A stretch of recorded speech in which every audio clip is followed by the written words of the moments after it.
Moldovenii astăzi au în conturile de depozit bancar în jur de 25 de miliarde de lei. Atunci când moldovenii nu știu ce să facă cu banii, cumpără apartamente. Sunt apartamentele, imobilele în general, o investiție? Sunt una dintre opțiunile pentru investiții. Este foarte tentant, mai ales pentru tineri, să vadă piața de capital ca o loterie, unde intri pe canalele de socializare și cineva spune că, uite, am cumpărat o mașină foarte scumpă, că am făcut trading pe cripto și poți și tu.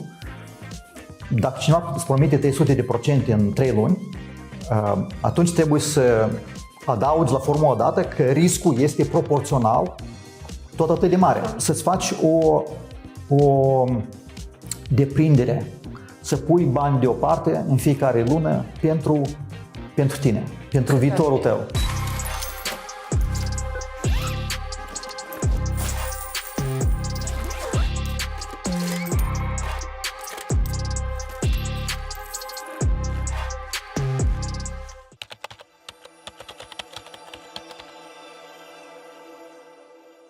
Doamnelor, domnilor, bun găsit! Începe Bani Buni, emisiunea care își propune să pună un con de lumină pe arhitectura afacerilor din Republica Moldova. O vorbă veche spune că oamenii înțelepți nu țin toate ouăle în același coș. Despre investițiile pe piețele de capital discutăm astăzi cu Eugeniu Cozonac, directorul companiei Beyond Investments. Domnule Cozonac, frumos la dumneavoastră aici, în inima Chișinăului, biroul foarte stilat. Vă mulțumesc că ați găsit timp să avem această discuție. Bine ați venit la Beyond Investments! Vorbeam acum, chiar înainte să dăm rec, despre banii moldovenilor și despre modul în care preferă ei să-i păstreze. Și înainte de a începe interviul în forma lui clasică, să vorbim despre dumneavoastră și despre parcursul profesional, haideți să le spunem și celor care ne privesc despre concluziile la care am ajuns în urma scurtei discuții de mai devreme. Ați verificat chiar pe site-ul BNM cum își păstrează moldovenii banii? Spuneți-ne și nouă. Moldovenii astăzi au în conturile de depozit bancar în jur de 25 de miliarde de lei, dintre care 10 miliarde sunt la depozite fără dobândă. Ce înseamnă asta? Deci banii care sunt puși pe un cont bancar, dar cred că nu se ia în considerație faptul că din cauza inflației, pe parcursul timpului, ei se devalorizează. Deci astăzi, dacă avem 100 de lei, peste un an o să valoreze în jur de 95-96 de lei. Deci valoarea de a cumpăra ceva se diminuează cu timpul. Asta este definiția inflației. Și atunci când punem bani într-un cont bancar, asta este riscul, că inflația ne va lua din puterea noastră de a cumpăra ceva. Și ceilalți care își duc banii la bancă având un profit, o dobândă. O dobândă, da. Așa? Sunt oportunități de a avea bani într-un cont de dobândă. Dobânzile sunt diferite de la 1,5 până la 3-4%, depinde în lei sau în valută, dar sunt și la termen, unde banii nu pot fi retrași decât după un termen anumit. Și acolo de obicei sunt dobânzi mai mari, dar este riscul că nu ai acces la acești bani atunci când ai nevoie.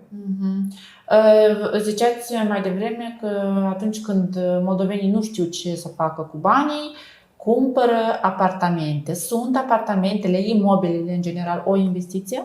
Sunt una dintre opțiunile pentru investiții. Așa. Atunci când vorbim despre investiții, vorbim despre o gamă largă de instrumente financiare, valori mobiliare sau imobile și fiecare are locul lor în portofoliu personal și de aceea fiecare om trebuie să stabilească un scop, să aibă un obiectiv financiar și în dependență de unde vrea să ajungă în viitor, trebuie să decide ce faci cu banii, cum îți crești banii ca să ajungi să faci ceea ce dorești de fapt în viață. Devino client MAIB direct prin aplicația MyBank, de pe telefonul tău, oriunde te-ai afla. Orice ai face, în doar câțiva pași. MAIB. Vreau să menționez și cu această ocazie că partenerul general al emisiunii Bani Buni este MAIB, cea mai mare bancă din Moldova și banca care a avut încredere în noi și în proiectul nostru și ne-a susținut, lucruri pentru care îi mulțumim. Când am realizat primul episod cu Doina Fetco de la MAIB, am discutat inclusiv despre acest aspect al educației financiare. și al modului în care moldovenii știu să-și gestioneze banii. Dacă ar fi să dați o notă educației financiare din Republica Moldova, acum, în anul 2024, care ar fi acea notă? Eu nu cred că moldovenii sunt chiar diferiți de alte țări, sincer să spun. Am locuit în Statele Unite, am lucrat foarte mult în Marea Britanie, în Germania, în alte țări. Moldovenii sunt ca și alte popoare. Este o lipsă generală de educație financiară.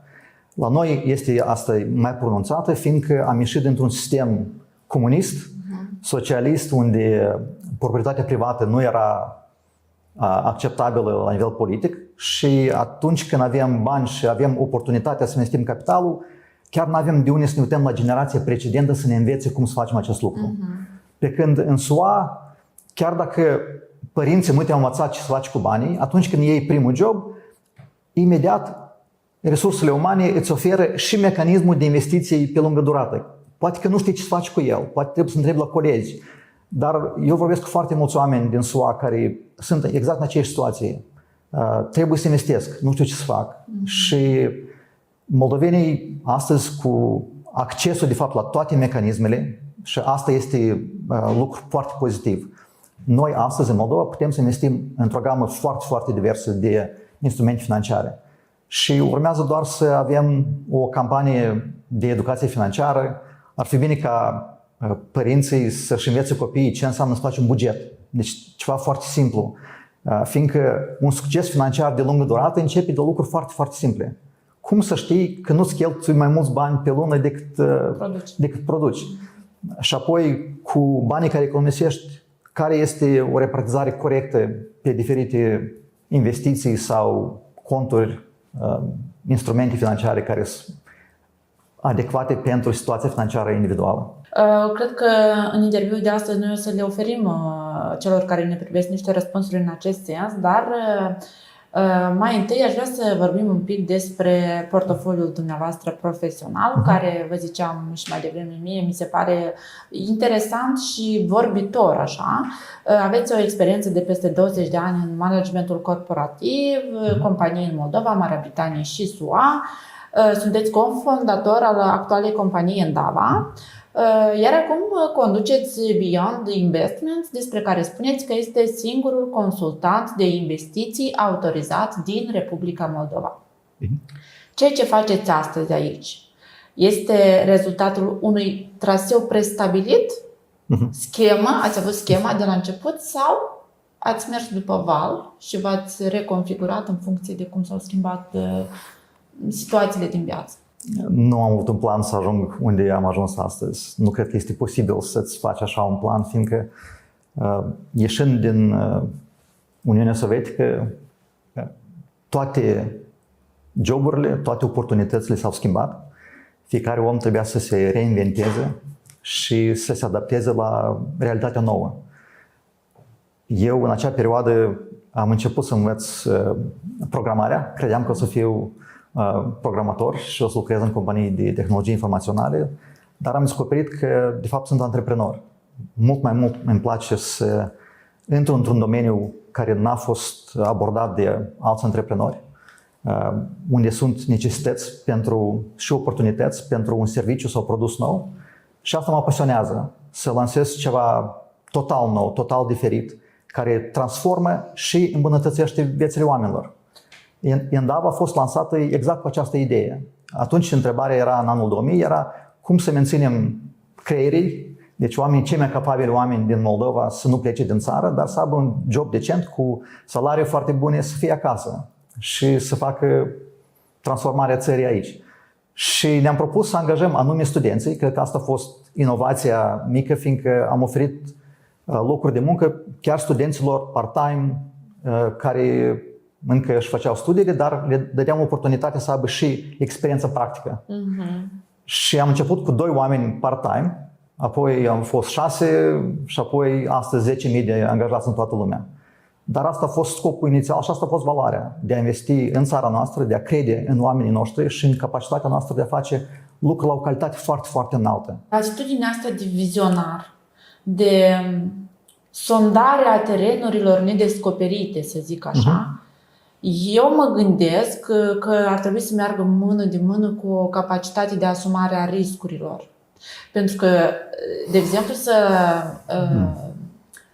lobezi o afacere de investiții pe piața de capital într-o țară cu un popor care are unele restanțe la capitolul educație financiară, asta este și o misiune socială pe care vă asumați indirect, dar și un risc destul de mare că s-ar putea să nu meargă, pentru că moldovenilor le place predictibilitatea, dar ființelor umane, biologice, în punct de vedere biologic, suntem concepuți să ne placă să știm ce urmează, ce se va întâmpla. Vă place să riscați? Am o toleranță, cred că mai mare decât media la risc, da. Dar s-a întâmplat în viața dumneavoastră de-a lungul parcursului profesional să nu beți șampanie? Risc să nu... Am avut eșecuri, cu siguranță, da, în afaceri. Câteva companii le-am lansat și le-am închis. Dar toleranța la eșec e la fel? Da.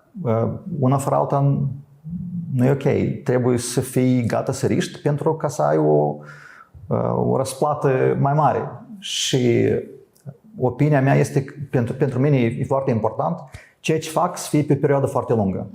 Deci nu mă axez la companii sau afaceri care sunt de scurtă durată. Ai făcut bani și mergi mai departe. Deci mă interesează o transformare a sectorului, un impact pentru oamenii cu care lucrez și comunitățile în care acest serviciu sau produs este livrat sau prezentat și ceva care rămâne chiar pe lungă durată, Iandava fiind peste 24 de ani. Ceea ce facem noi astăzi la Beyond Investments, da, toți ne dorim o stabilitate financiară și anume de asta și-am lansat compania, ca moldovenii să găsească acea stabilitate financiară de lungă durată și specificul lucrului de consultant de investiții este că lucrezi de multe generații. Noi vrem ca noi să fim consultanții clienților astăzi, apoi a copiilor lor și apoi nepoților lor. Fiindcă banii care trec din generație în generație și se multiplică, asta este scopul nostru. Să asigurăm stabilitatea neamului, într-un fel, a clanurilor și un mix corespunzător a investițiilor permite ca banii să treacă generații și să crească și să aibă un impact foarte mare în economie. Atunci când, de exemplu, aveți discuții cu clienții, că deja nu mai mergem după niciun scenariu al interviului ăsta, le identificați sau le sugerați cum nu ar trebui să fie risipitori sau le sugerați să economisească, să strângă centura, să pună mai mult deoparte sau cum se întâmplă? Sau clienții dumneavoastră sunt deja oameni foarte bogați, care au deja foarte mulți bani și nu au nevoie de economie, ei vor să știe ce să fac cu bani, cum să-i multiplice. E foarte important să știm că o planificare financiară adecvată presupune mai multe elemente. În primul rând am vorbit despre buget. Deci la cel mai jos nivel trebuie să știi pe ce cheltui banii. Este o zicătoare care spune că oamenii săraci cheltuie banii și investesc ceea ce rămâne. Pe când oamenii bogați investesc sau economisesc banii și cheltuie ceea ce rămâne. Deci trebuie să ai o deprindere și o determinare personală că prima cheltuială pe care eu o fac în fiecare lună când primesc salariu, primul lucru care îl cheltui este pe mine. Eu cheltui bani sau economisesc pentru viitorul meu financiar. Adică să tratăm economia ca pe o investiție în sine. Exact. De parcă ne-am cumpărat o rochie, de exemplu. Exact. Așa. Noi suntem deprinși ca primim salariu, cheltuim pentru apartament, pentru ipotecă, pentru chirii, pentru altceva. Deci curentul electric, am preferat să nu ne deconecteze. Deci sunt niște cheltuieli obligatorii. Și provocarea mea către clienții noștri, oamenii care vorbesc, este că să te gândești că economia sau investițiile pentru viitorul tău financiar este prima cheltuială care trebuie să o faci. Și apoi să cheltui ce rămâne, nu invers. Există reticență, iată, pentru că dacă să zicem că o persoană care acum 5 ani câștiga 5.000 de lei și era ok cu acești bani, acum câștigă 10.000 de lei și nu e ok cu acești bani, pentru că s-au mai schimbat și este inflația, dar și poftele. au mai crescut, pentru că zic specialiștii, cât mai mult câștigăm, cu atât mai tare, mai mult ne cresc nevoile, cum ar veni, că simțim că ne permite. Ne deprindem cu un stil de viață mai înalt. Da. Vin clienții la dumneavoastră și vedeți în ei reticență că să investești, deci să dai o sumă de bani unei companii, asta nu va fi un rezultat imediat. Deci tu nu mâine și nici pe mâine nu vei avea mai mulți bani decât ai acum. Este nevoie de argumente pentru a le explica de ce investiția făcută azi este profitul tău de mâine. Partea de educație financiară și educație la acest subiect este o componentă majoră în ceea ce facem noi. La fiecare discuție cu un client potențial avem această discuție și mai mult ca atât autoritățile de stat din Moldova, cât și cele din SUA, care controlează și reglementează piața financiară, cer ca consultanții de investiții să facă educație financiară. Deci noi asta o luăm ca lucru de bază sau o activitate de bază în ceea ce facem noi. Și e foarte important să ajutăm clienții să înțeleagă că în orice activitate este o componentă de risc. Și atunci clientul trebuie să cunoască foarte bine care este riscul pentru fiecare instrument financiar. Și elementul de empatie din partea noastră pentru clienți este foarte important. Noi trebuie să ne așezăm, să avem timpul să înțelegem exact situația lor financiară, visurile lor, ce vor să facă ei în viitor. Cel mai des auzim de la clienți că vreau să am independență financiară. Să nu fiu obligat într-un fel să am un job oarecare, să lucrez pentru mine, să lansez această afacere. Sau atunci când deja nu lucrez, sunt la vârsta de pensionare sau deja nu activez în câmpul muncii, să am destui bani să trăiesc adecvat, la un nivel confortabil. Și atunci noi încercăm să ajutăm oamenii să-și facă acest scop financiar, dar să aibă și niște obiective concrete. Ce înseamnă pentru fiecare din noi independența financiară? Pentru mine este o sumă pe care eu cred că e de ajuns pentru mine ca să nu mai activez în câmpul muncii sau dacă nu pot să activez și atunci să am acea siguranță. Dumneavoastră este alta, alți colegi, pentru fiecare este diferit. Și avem o vârstă diferită, ceea ce înseamnă că avem o perioadă diferită care putem pune banii la lucru pe piață pe o perioadă iarăși diferită ca să crească. Și atunci, înțelegând exact situația individuală a clientului, noi putem să le oferim o consultanță care este adecvată pentru ei. Noi știm că durează câteva întâlniri ca oamenii să conceptualizeze aceste idei, să meargă acasă să vorbească cu familia și noi vrem foarte mult ca decizia de a investi să fie în familie, pentru ca soția, cine ia decizia, partenerii să fie de comun acord. Dar e adevărat că este reticența asta, fiindcă este un produs nou, este un mecanism nou și cu regret am avut niște eșecuri pe piață a companiilor care au venit, au prezentat produse false, au făcut piramide financiare și oamenii au fost dezamăgiți că le s-au promis niște venituri care nu s-au materializat. Și în acest sens noi vrem să ne asigurăm că clienții înțeleg că banii care sunt puși la investiție nu vin la compania noastră. Deci noi nu ținem niciun cent, niciun leu. Toate conturile sunt conturi de depozit pe bursă a persoanelor individuale. Noi suntem doar managerii portofoliului. Deci noi avem acces la portofoliu pentru a face mixul investițional. Dar banii sunt în fiecare secundă accesați de client în contul lor personal și este posibil să adaugi, poți să retragi banii oricând. Deci asta este beneficiul pe care noi credem că o să ajute oamenii să se asigure că ei au controlul banilor oricând. Da, pentru a crea o asemenea platformă, aici cred că v-a ajutat mult experiența în IT sau cum s-a întâmplat? De fapt, întrebarea este cum s-a întâmplat trecerea asta de la director executiv al Endava la fondarea și conducerea Beyond Investments. Experiența anterioară a fost utilă? Ați știut unde trebuie să... Endava are distincția de a fi primul unicorn, prima companie care a ajuns la valoare de peste $1 miliard. și a fost listată pe bursa de la New York, bursa de valori din New York, în anul 2018. Deci, chiar cu un deceniu înainte de aceasta, am avut experiența de a avea un cont de investițional la diferite locuri de lucru din SUA. Deja știam cum lucrează valorile mobiliare, ce înseamnă acțiuni, ce înseamnă obligațiuni și investeam pe piața publică. Dar atunci când acțiunile acționarilor Endava au fost listate la bursa la New York, deja am avut acces mult mai intim, așa să spunem, cu lucruri de pe piața, de pe bursa de capital sau piața de capital. Cunosc foarte bine ce înseamnă să pui acțiunile pe piața publică, ce înseamnă valoarea lor, cum crește valoarea, ce înseamnă să investești în valori care au dividende, plătesc dividende sau obligațiuni care plătesc o rată de cupon pe perioadă mai lungă. Și experiența asta, atunci când am ajuns în Moldova, am văzut că noi avem foarte, foarte mulți oameni care astăzi nu contribuie la fondul social.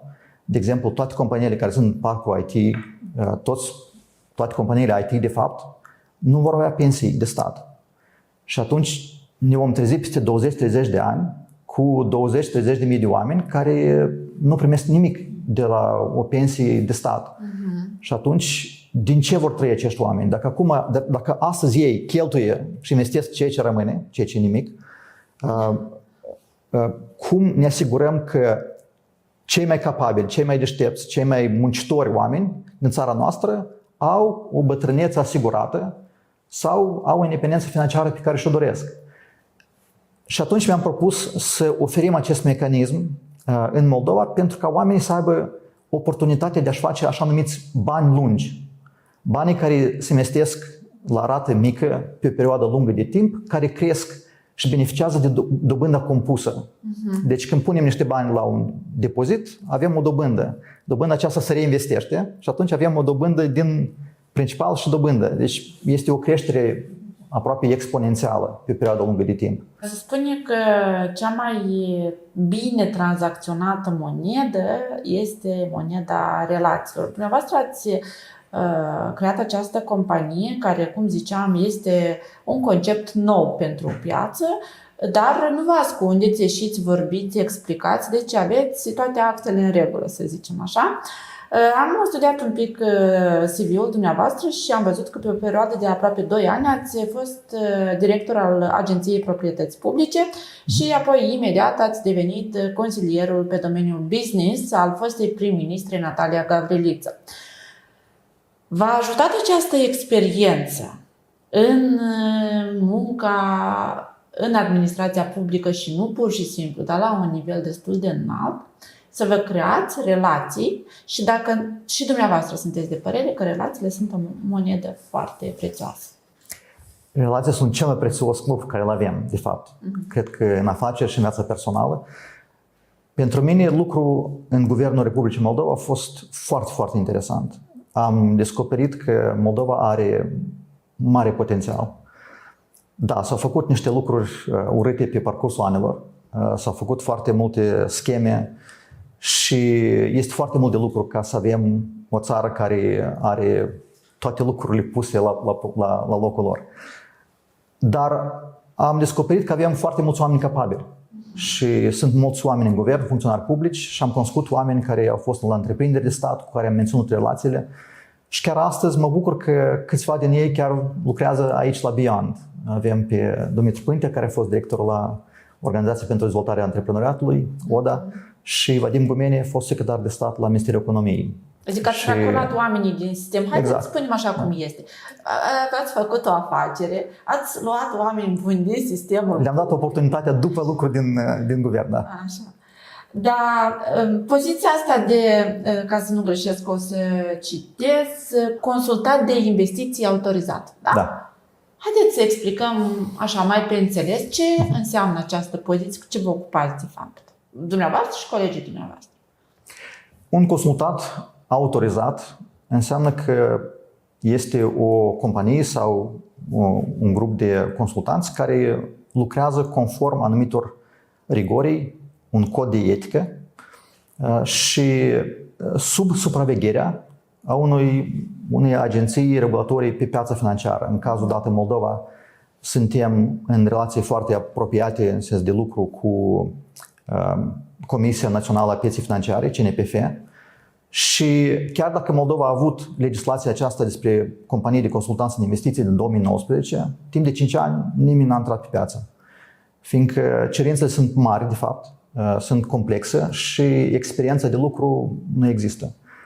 Chiar dacă noi mergem prin oraș și vedem foarte multe reclame de brokeri, de consultanți, nimeni nu este autorizat să activeze pe piața aceasta. Realitatea este că ei nu pot responsabilitatea pentru recomandările lor, pe când noi purtăm toată responsabilitatea pentru oferirea clienților un portofoliu adecvat. Asta înseamnă că noi suntem responsabili să educăm oamenii să știe exact în ce instrumente financiare și care este riscul atunci când investesc în aceste instrumente. Dacă vorbim despre acest tip de afaceri al dumneavoastră, concret, puteți să ne explicați care este structura, organigrama, cum se întâmplă?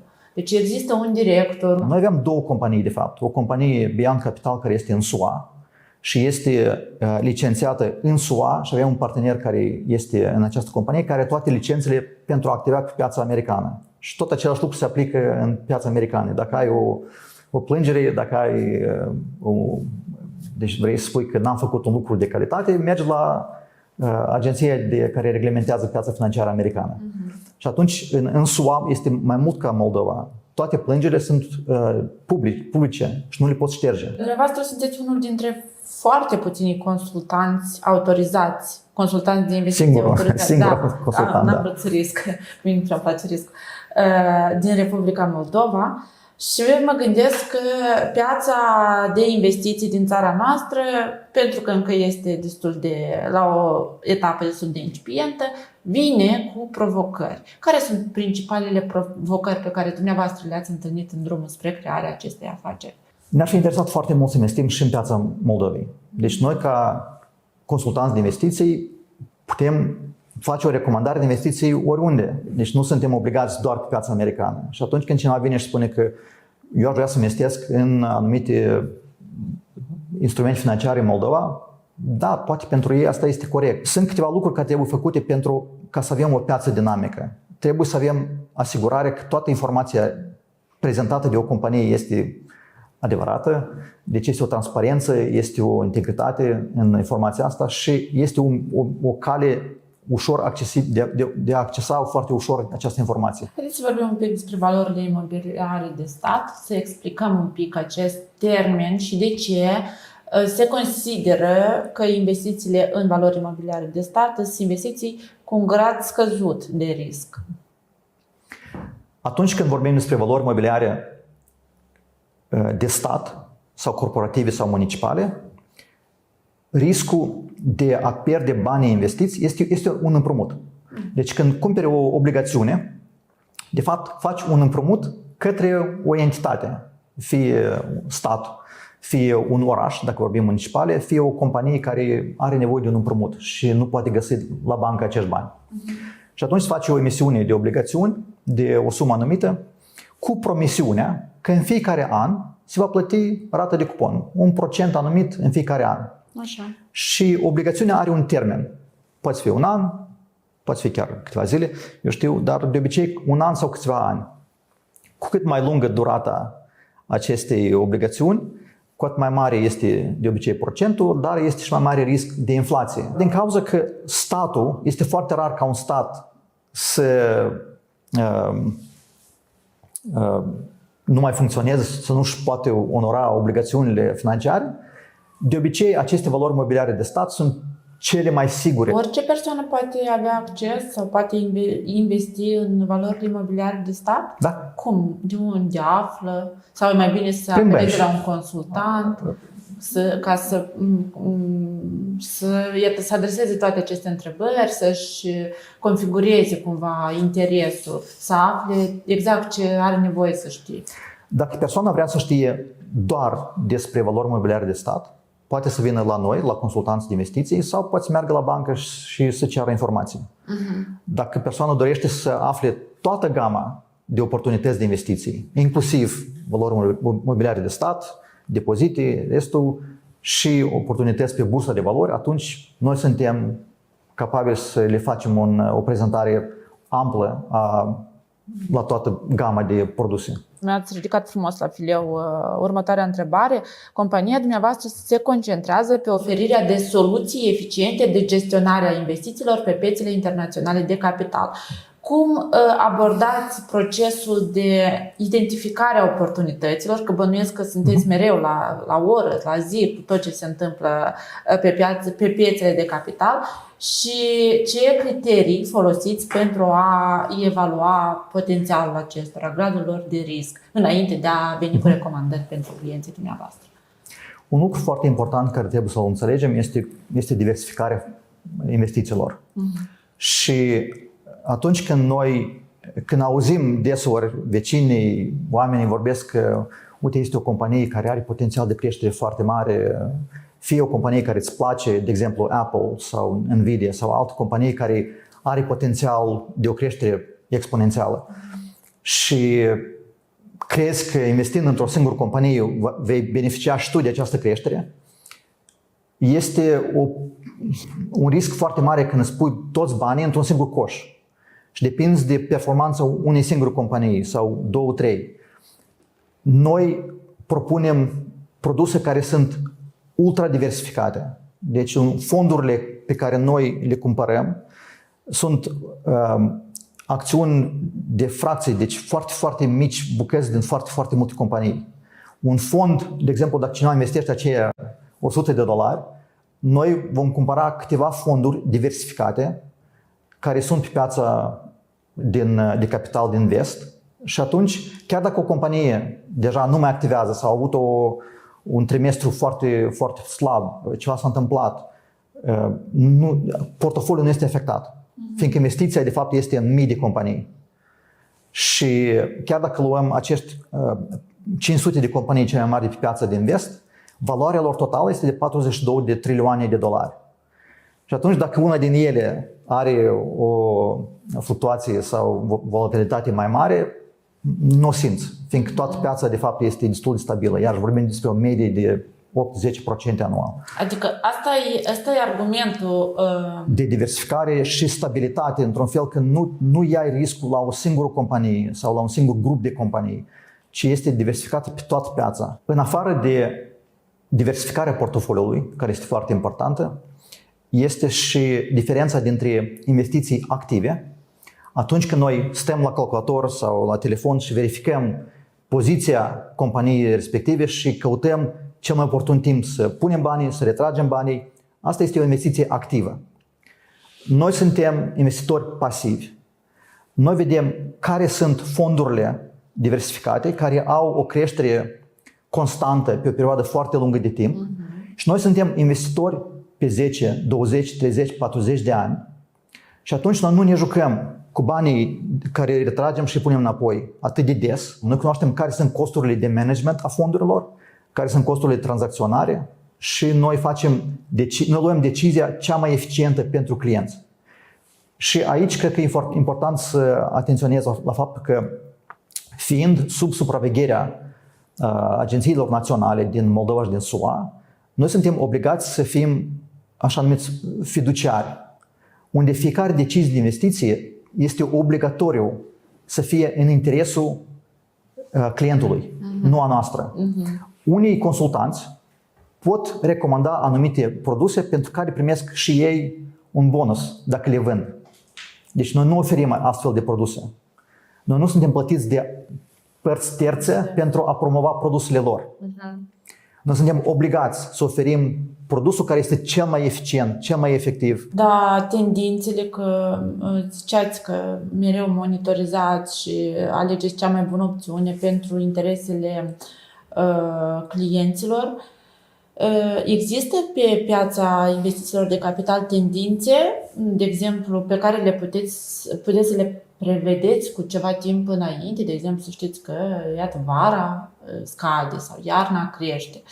Cum vă adaptați strategiile pentru a rămâne relevanți și eficienți pentru clienții dumneavoastră? Vorbesc de clienții care poate deja au investit. Da, foarte bună întrebare. Da, sunt sectoare industriale care au o performanță sezonieră. energetică, de exemplu. Noi știm că costurile iarna sunt mai mari, profiturile sunt mai mari iarna și invers vara. Apoi sunt produse de consum curent care iarăși au o sezonalitate. Și pentru a evita dependența aceasta de iarăși fluctuații a costurilor și profiturilor companiilor, atunci când selectăm fondurile, ne asigurăm că fondurile sunt diversificate astfel încât să nu se simtă. Frumos mi-ați pasat, practic, următoarea întrebare dumneavoastră ca specialist, în calitate de consultant, întotdeauna vedeți tabloul de sus, cu toate piesele pe el. Chiar subiectiv puteți răspundeți la următoarea întrebare. Există anumite sectoare sau piețe care sunt mai promițătoare decât altele, indiferent de sezon, să zicem așa, și cum îi îndrumați pe potențialii investitori să identifice aceste oportunități? Sau vă ocupați dumneavoastră de asta? Exact, ne ocupăm noi. Ce echipă? Dacă asta este elementul de încredere a clienților noștri, că ei vin la noi, ca noi să fim profesioniști în ceea ce facem. Așa. Și auzindu-i care sunt scopurile lor financiare, noi le oferim soluția. Noi decidem care este soluția, le prezentăm. Clientul poate spune că mie nu-mi place soluția asta. Hai, discutăm. Deci, ce nu-ți place? Nu-ți place profilul de risc? Nu-ți place dobânda? Că cineva poate spune că eu vreau să fiu foarte sigur că nu pierd banii, dar vreau 50% anual. Răspunsul este nu ești clientul nostru. Nu putem promite lucruri care nu sunt realiste pe o piață din vest și în nicio altă piață. Fiindcă este foarte tentant, mai ales pentru tineri, să vadă piața de capital ca o loterie, unde intri pe canalele de socializare și cineva spune că uite, am cumpărat o mașină foarte scumpă, că am făcut trading pe cripto și poți și tu. Dacă cineva îți promite 300% în 3 luni, atunci trebuie să adaugi la formula dată că riscul este proporțional tot atât de mare. Promisiunea, da. Și dacă cineva câștigă aceste 300% cu adevărat, înseamnă că au fost alți oameni care au pierdut banii lor ca să treacă banii la o singură persoană. Dar totuși există anumite domenii care sunt mai sigure, așa să zice. Bine, nu un profit de 300% într-o lună, desigur. Dar totuși, iată anumite nișe care sunt liniștite, cu ape așa mai linii. Sunt anumite domenii care au un venit constant. De exemplu, am vorbit despre obligațiuni. Iar statul nu dispare, deci obligațiunile tind să fie mai sigure. Apoi sunt alte sectoare industriale, ca de exemplu utilitățile. Toate casele sunt conectate la curent electric și noi știm că toate casele vor consuma curent electric. Deci acest tip de companii tind să au o constantă de venit, dar în același timp au și o investiție capitală foarte mare la început. Și atunci trebuie să vedem când prinzi acțiunile companiei astea. Dar din cauza că noi nu avem abilitatea să studiem fiecare companie în parte și să garantăm performanța la fiecare companie în parte, de ce iarăși spunem că dacă dorești să fii day trader, așa numitul, omul care tranzacționează în fiecare zi, este un risc pe care noi credem că nu este acceptabil pentru consumatorii de rând obișnuiți. De ce nu suntem traderi activi. Pentru traderii activi, da, ei poate să decide pentru ei care domeniu ei consideră că este mai oportun, creștere mai mare, dar ei își asumă riscul. Pe când noi ca și consultanți nu putem să ne asumăm riscurile pentru oameni care nu ni s-a dat mandatul să ne asumăm aceste riscuri. Da, am o curiozitate, dacă vorbim despre investitorii moldoveni care s-au transformat în clienții dumneavoastră, cum se întâmplă? Cât îți dispuși ei să investească? Vorbim de ordinul, de exemplu, 50.000, 100.000, că eu sunt atât de departe, adică se zice că omul poate să facă atâția bani real, cât creierul lui poate înțelege, adică poate vizualiza. Și capacitățile creierului meu de a vizualiza sume sunt mai mici, așa. De asta întrebarea e cu adevărat de interes. Câți bani sunt dispuși moldovenii să investească? după cum am văzut în statistica BNM-ului, oamenii au bani în cont sau sunt depozite în jur de 25 de miliarde de lei astăzi în conturile bancare. Deci cam asta e suma pe care oamenii au pus-o în bănci. Câți bani au oamenii sub pernă, nu știm. Dar câți oameni ar fi dispuși să investească? În primul rând, noi recomandăm ca oamenii să nu investească toți banii care au în valori mobiliare. Da. Noi recomandăm, în primul rând, să-ți faci un depozit bancar pentru a avea o sumă pentru urgență. De obicei, recomandăm să ai o sumă de bani care îți permite să trăiești fără venit vreo 3 luni, între 3 și 6 luni. Pierzi locul de muncă, se întâmplă ceva în familie, deci este o urgență pentru care trebuie să ai bani. Și atunci trebuie să ai o lichiditate la o anumită sumă. Da. Și atunci dacă cineva vine și spune că iată, toți banii mei investiții, noi nu o să recomandăm să investești toți banii. Deci conturile bancare au locul lor. VMS-urile au locul lor. Deci este ok să investești aici, în Moldova, în conturi bancare, anume pentru fonduri de urgență. Sau dacă știi că o să cheltui bani în următorii jumătate de ani.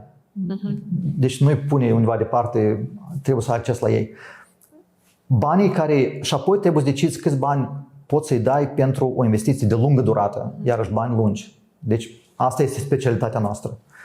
Și câți bani au moldovenii? Moldovenii, clienții noștri. Sunt diferiți oameni. Noi știm că Moldova are peste 800 de milionari în lei care au fost declarați la Serviciul Fiscal de Stat. Și iarăși, eu nu știu exact ce fac oamenii cu toți banii ăștia, presupun că îl țin în depozite bancare. Și eu cred că potențialul moldovenilor de a investi mult, el există. Vezi niște mașini foarte luxoase pe străzile din Chișinău, deci oamenii cheltuie bani pe mașini, asta sigur, cheltuie bani pe imobiliare și eu cred că ei simplu nu cunosc de mecanisme de a investi pe piețe care au o lichiditate mai mare. Atunci când cumperi un apartament, deci îți blochezi accesul la bani pe o perioadă lungă. Și asta este partea negativă, spunem, a investițiilor în apartamente. Dar atunci când ai casă, ai acoperiș deasupra, siguranță. Da, siguranță, atunci este natural să ai investiții și în valori mobiliare. Dar dumneavoastră la guvern ați învățat să fiți așa diplomat sau unde?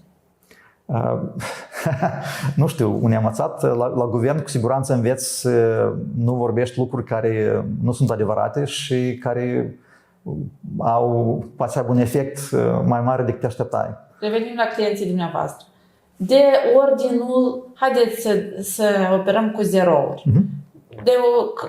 Cam câte zerouri sunt dispuși ei să investească iar pe piețele de capital? De obicei 4-5 zerouri. Avem totuși o pătură de clasă mijlocie care chiar sunt oameni care au salarii foarte bune și ar vrea să investească. Ceea ce eu descoper este câți moldoveni au încercat să investească și au pierdut foarte mulți bani. De ce? Fiindcă nu știau ce înseamnă să alegi un produs financiar de risc adecvat sau manageable, nu prea înalt și nu știau cum să facă diversificarea. Au crezut că o singură companie, chiar și eu, am acțiuni în compania Endava. Deci performanța valorii acțiunilor Endava deci este în scădere, de mai multe motive. Și eu cred că se va ridica. Dar realitatea este că dacă am doar în acțiuni Endava, deci eu am pierdut în valoarea totală. De aceea este foarte important diversificarea aceasta și oamenii au crezut că atunci când investești în cripto, investești în Forex, investești în alte investiții care s-au prezentat ca fiind cu potențial mare de dobândă, de fapt riscul a fost prea mare și banii au pierdut banii. Am întâlnit moldoveni care au pierdut peste 100.000 de euro și este regretabil că oamenii au fost călăuziți pe calea asta de a lua riscul care nu era necesar. Deci dacă investițiile au fost făcute pe calea nepotrivită, având alături, să zicem așa, consultanții nepotriviți, persoana care a investit și a pierdut rămâne dezgolită, ea nu are cui să se adreseze. Da, și nu are cui să adreseze pentru a opri astfel de sfaturi sau recomandări care nu sunt adecvate. Și nicio șansă să-și restituie bani. Fiecare decizie de a investi este personală. Chiar și cu compania Beyond, decizia finală este a clientului. Noi facem recomandare și clientul spune că a înțeles riscul, a înțeles oportunitatea și a luat decizia. Și mulți clienți vin și spun că nu e ok, vreau o rată de dobândă mai mare. Și atunci explicăm ce înseamnă rată de dobândă mai mare, este risc mai mare. Nu e ok. Deci este o discuție permanentă, dar până în final decizia este a clientului. Haideți să vorbim un pic despre piața de capital din Moldova. Cum vedeți evoluția și viitorul acestei piețe și care sunt factorii care considerați că vor influența cel mai mult acest domeniu în următorii ani? Cred că e foarte important să avem legătura și cu alte piețe de valori, de exemplu Bursa de Valori din București, ca să avem acces la piața asta de capital. Companiile moldovenești trebuie să înțeleagă că pentru a crește, pentru a se extinde regional, trebuie să devină mai transparente, să aibă o guvernanță mai sigură și informația financiară să fie ușor disponibilă pentru investitori potențiali. Apoi este nevoie să avem și o platformă unde tranzacționarea asta are loc electronic, unde cetățenii de rând, fără a merge prin intermediari, ar putea să investească direct, să-și vândă, deci lichiditatea, să-ți vinzi acțiunile, să poți să cumperi acțiunile mai ușor. Și asta cred că o să aibă loc în viitor apropiat, fiindcă sunt sigur că CNPF deci face progres în acest domeniu și are dorința pentru a dezvolta. Și noi vorbim foarte mult cu CNPF despre ce înseamnă să se dezvolte piața de capital. De asemenea, instituțiile internaționale tot își doresc să vadă Moldova să aibă această piață dezvoltată și cred că o să fie în viitor apropiat. De ce noi ne dorim foarte mult ca să oferim în viitor nu doar investiții în SUA, dar să aducem capitalul și aici, în Moldova, să investim. Piața de capital din SUA și din Marea Britanie, care este protocolul de investiții pe aceste piețe și cât de pricepuți sunt moldovenii la acest capitol pe cont propriu vorbind? Cu accesibilitatea sporită la anumite aplicații, gen Revolut sau sunt alte aplicații, Robinhood și altele, care au o abilitate sau îți permit să investești în anumite valori mobiliare, este o experiență sporită, așa spunem pentru moldoveni, să încerce să investească. Mai mult că atât că diaspora noastră care locuiește peste hotare și lucrează la companii din vest, evident, au și partea a pachetului de beneficii, au oportunitatea aceasta de a cumpăra anumite fonduri private de pensii sau fonduri pentru pensionare. Pe când în Moldova noi nu avem acest mecanism la companii să ofere acest parte a pachetului de beneficii. Sunt câteva companii care, de exemplu Maib sau Endava, care dau opțiuni sau parte din acțiuni ca pachet de beneficii. Și cred că pe viitor noi o să avem acest mecanism ca parte obișnuită într-un fel a salarizării. Dar astăzi unica opțiune pentru cei din Moldova este să folosească mecanisme ca a nostru pentru a pune banii pe piața de valori sau diaspora care tot poate să investească și să vină și să repatrieze banii în Moldova. Cum n-ar trebui să arate un portofoliu de investiții? Un portofoliu fără un scop financiar bine definit nu se știe unde să ajungă el. Deci când nu ai o țintă concretă pentru unde vrei să ajungi, este foarte greu să știi dacă îți atingi scopurile, obiectivele sau nu. Și de asemenea un portofoliu unde ai pus toți banii, deja am vorbit despre aceasta, dacă pui toți banii la investiții, o să te trezești că la o urgență sau la o oportunitate de a face altceva nu o să fie destul de lichid sau să pierzi o anumită creștere. Și de aceea un portofoliu care este corect ține cont de necesitățile de fiecare zi și în același timp se gândește la viitor și face pregătire adecvată pentru fiecare scenariu separat.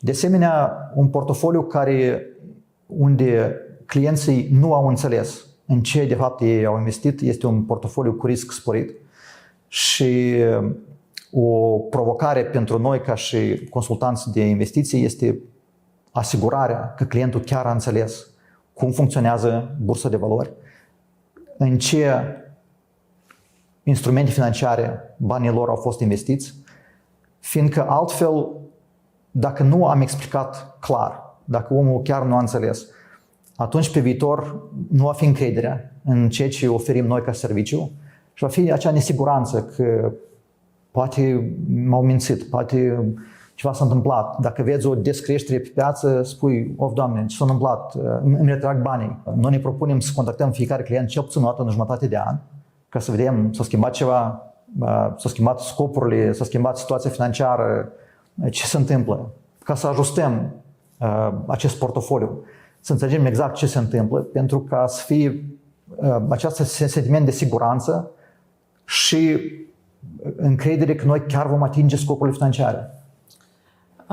Pe final de discuție, aș vrea să vă rog să veniți cu 3 sfaturi pentru cei care au o sumă de bani și iată chiar acum, în clipa în care privesc acest interviu, se gândesc ce ar putea să facă cu ei pentru a-i înmulți. Pentru a-ți înmulți banii, pentru a ajunge la un scop financiar, în primul rând trebuie să-l definești. Deci primul sfat este să iei o foaie de hârtie și să scrii care sunt scopurile tale financiare. Unde vrei să ajungi? Vorbeam inițial despre cum să-ți închipui anumite sume, cum să-ți închipui că vei fi diferit sau vei fi în o stare diferită dacă ai avea anumiți bani. Și atunci să spui că am scopul acesta bine definit. Apoi sunt foarte multe calculatoarele online unde poți să mergi să estimezi câți bani trebuie să contribui pentru a ajunge la acest scop. Sau vii la noi te ajutăm să faci același lucru, să calculăm cum să ajungi la acest scop financiar. Deci prima, să ai un scop bine definit. A doua este să știi cum cheltui banii. Să ai un buget. De exemplu, eu am toate cheltuielile mele pe ultimele, cred că 15 ani. Deci eu am un program de software, Quicken, care îmi permite să scoat toate informațiile în toate conturile și tot ce fac eu cheltuieli în cash, încerc să-mi înregistrez acolo de asemenea. Deci eu știu câte cheltui pe restaurante, pe petrol, pe asigurare, pe tot restul. Și atunci eu pot să văd unde pot să eficientizez anumite cheltuieli sau dacă am o oportunitate să investesc mai mult unde vreau eu pentru scopurile mele. Și de aceea este important să știm cum cheltuim noi banii, ca să știm ce ar trebui să facem ca să ajustăm obiceiurile noastre de fiecare zi. Fiindcă dacă mergi și cumperi o cafea la cafenea în fiecare dimineață, dacă mulțești aceasta la 365 de zile, poți să descoperi că o sumă foarte mare de bani merge la cafenea. Cafeneaua e foarte bucuroasă, dar poate e mai bine să cumperi un termos să aduci de acasă, care poate fi și mai gustoasă, cafeaua. Da, exact, deci poți să ajustezi. Dar dacă nu știi cum cheltui banii, nu știi cum să ajustezi cheltuielile. Și a treilea sfat este să găsești aceste oportunități de a investi banii și să-ți faci o deprindere, să pui bani deoparte în fiecare lună pentru tine, pentru viitorul tău. Un 5%, un 10%, 30%, unii zic, din veniturile lunare. Atunci când ai un salariu de 5.000 de lei, mi închipui că e foarte greu să găsești acești bani. Dar chiar și atunci, dacă începi cu 10 lei și le pui deoparte într-un cont bancar de depozit, măcar la ceva, chiar și 1% de dobândă, începi să-ți faci un fond de rezervă. Ai ajuns la scopul tău de fond de rezervă, cât acolo era o lună, 2, de 3, cu care poți trăi dacă ceva se întâmplă. Restul banilor găsește oportunități de investiții la un risc mai mare, dar și la o dobândă mai mare, ca, de exemplu, bursa de valori sau un VMS sau altceva. Și atunci când noi avem scopul bine determinat, avem cunoștința bugetului nostru, ne-am făcut bugetul și ne ținem de buget, trăim în limitele care sunt corespunzătoare pentru stilul nostru de viață, atunci ne facem deprinderea. Asta e important, să ne facem deprinderea de a fi investitori. Să economisim mai întâi și să cheltuim ceea ce este restul. Așa devenim bogați, nu invers. Domnule Cozonac, eu vă mulțumesc pentru discuția asta valoroasă, cred, pentru că eu mă duc mai bogată de la acest interviu. Vă doresc succes în tot ceea ce faceți și sper tare mult ca dezideratul dumneavoastră de a-i face pe toți milionari să ajungă într-o zi realitate. Mulțumesc, eu cred în Moldova, eu cred în moldovenii care muncesc mult și merită ca banii lor să crească și să avem bani pe care să îi folosim ca să facem o țară frumoasă.